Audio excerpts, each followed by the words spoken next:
It is refreshing to find members of Congress who are focused on solving problems and not just winning political battles with the other party. Solutions for the urgent problems, that's what you're going to find in my latest book, a New York Times bestseller, A Simple Government. It is available at bookstores everywhere, or you can get an autographed copy at MikeHuckabee.com. On Friday, the national average for the price of a gallon of gas reached $3.90. That's the average. And at gas stations in some states, the price is over $5 a gallon. Over the past week, President Obama said there is no quick solution to rising gas prices, while also urging Congress to eliminate tax breaks for oil companies. Now, earlier, I spoke to Democratic Congressman from Oklahoma, Dan Boren, and Republican Congressman from Illinois, Robert Dold, both critical of the president's energy policy. Let's talk about high gasoline prices because they're out of sight. It's affecting Americans in a dramatic way.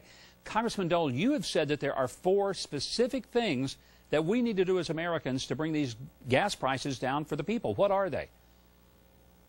Well, Governor, thank you so much for the opportunity, and we do have a plan to try to bring things down.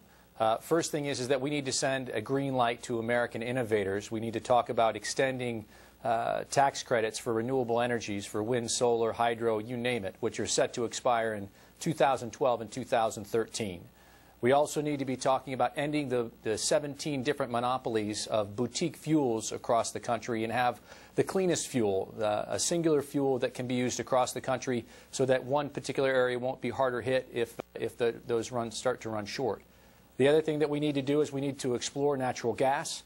Here in the United States, we've got literally trillions of cubic feet of natural gas that are right now going untapped that we need to absolutely get after and start to explore. And finally, we need to talk about putting the Gulf back to work, talk about getting the drilling operations back up and going so we can start to rely more upon the United States as opposed to foreign nations for our fuel sources. Before I leave that, you talked about the boutique aspect of fuel blends. In this country, we have a significant number of localized blends, and it adds to the cost. So I want to make sure that our viewers understand that that is a big difference between, let's say, the United States and Mexico, where people are now driving south of the border to gasoline because it is significantly less expensive because of the blends. Tell me why this is important. Who puts this rule in place? Who has the authority to get rid of it? Right now, there's 17 different fuel blends, at least that. And there's, in essence, 17 different monopolies that are run through the federal government. And, for instance, here in the Chicagoland area, we have the Chi-Min blend. And if, for some reason, a refinery were to go down, our fuel prices would skyrocket. They're already one of the highest fuel prices in the land. Is right over here on the corner. Fuel prices are at $4.40 a gallon. So if we can, in essence, create one fuel blend that's used across our country, we'll be able to share different reserves from different areas of the country, be able to hopefully drop those costs down. It's certainly, I think, a common sense solution. Congressman Boren, I want to read a statement that you've made this week, and it's bold. President Obama is completely uninformed about the oil and gas industry. For every CEO of a major company, there are literally thousands of blue-collar jobs that are affected by his administration's energy policy.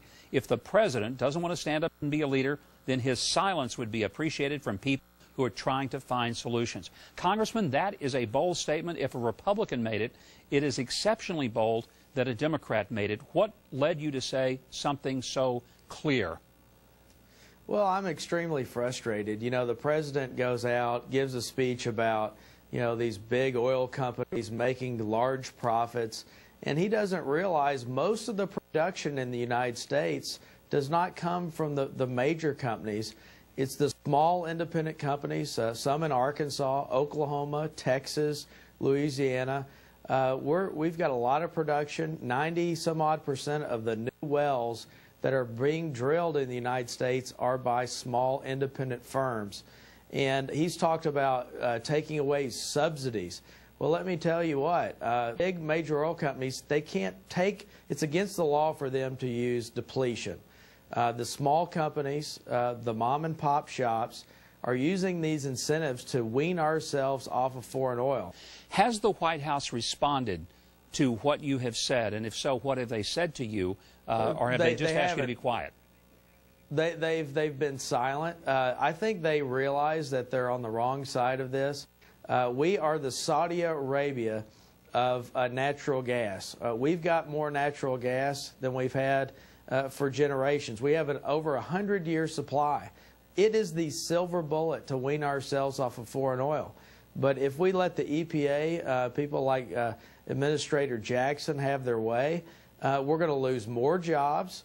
Places like Pennsylvania, let me tell you, a swing state like Pennsylvania, where the only economic driver right now are the oil and gas companies handing out those lease bonuses. Let me tell you what, those folks need to know that this president and this administration is doing everything in its power to shut down the oil and gas industry. American-made jobs, blue-collar jobs, and yes, a lot of Democrats are in the oil and gas industry. It's not just the big CEOs that you think about. I mean, there are a lot of hard-working folks, people that carry lunch buckets that have voted for this president in the past that need to know his policies are not in line with where they are. I want to stay with me. This is a refreshing kind of scene to see a Democrat and Republican talking about solutions, not just firing darts at each other. And we're going to get into some of those solutions and some of the obstacles to those solutions when we come back with these two congressmen. Stay with us. Congressman Dold, this past week there was a significant story that came out of New Mexico and Texas. The Fish and Wildlife Service of the United States is thinking about shutting down all exploration because they're fearful that it might disturb the habitat of a lizard. Now, I'm not against lizards in their place, but we're talking about the destruction of a lot of jobs and moving up the price of energy. So what is it that you can do as a congressman, and what should the rest of America be concerned about when we have agencies that are trying to shut down the very processes to get energy out of the ground? What we need to be doing, governors, we need to be talking about exploration. We need to be looking at it in a measured way. The dune sagebrush lizard, which I think is the lizard they're talking about, is about to be delisted off of the endangered species list. So it may be one of those things that might not be an issue, and I certainly hope it's not. Because what we are talking about is jobs and the economy, trying to make sure that we're weaning our dependence from foreign oil and trying to make sure America is energy independent. And those are the things that we're going to need to do, especially down in New Mexico, which is sitting on a very, very large reserve. You know, we talk about endangered species, and I do understand that, and I'm not an anti-environmental guy. But I'm thinking that American... I'm sure the congressman isn't either. Yeah, but I'm just thinking American jobs are on the endangered species list, and American families who can't pay these expenses. Congressman Boren, another issue that happened this week, and I know that you're aware of it, Shell Oil walked away from a $4 billion investment. That's how much money they've already spent. They had everything lined up, and the EPA says, no, you're 70 miles from a little village of 245 people, and so you can't put this here. And now they're going to take the jobs, they're going to take the $4 billion investment and walk away from it. This is insane. It's ridiculous. And, you know, the fact that we're competing in a world market, you look at countries like the Chinese, they're making investments, they're building refineries. We haven't built a refinery in the United States since the 1970s. We've got to be able to compete in this world market. We can't do that if we've got policies coming out of this administration that, you know, will do everything in their power to stop development, whether it's, you know, there's investments by Shell, whether it's other places to drill.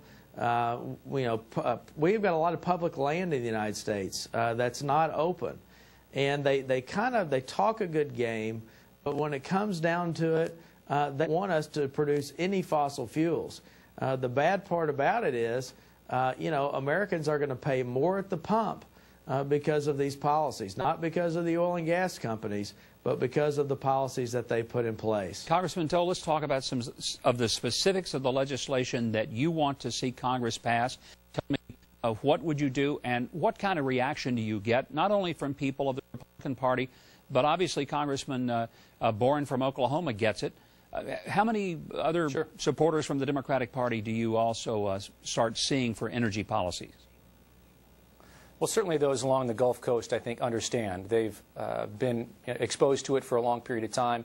Some of the legislation that's going to come out of the House, I think, even this next week, as we get back into session, is going to be a bill coming from Doc Hastings, who's the chair of the Natural Resources Committee, talking about putting the Gulf back to work.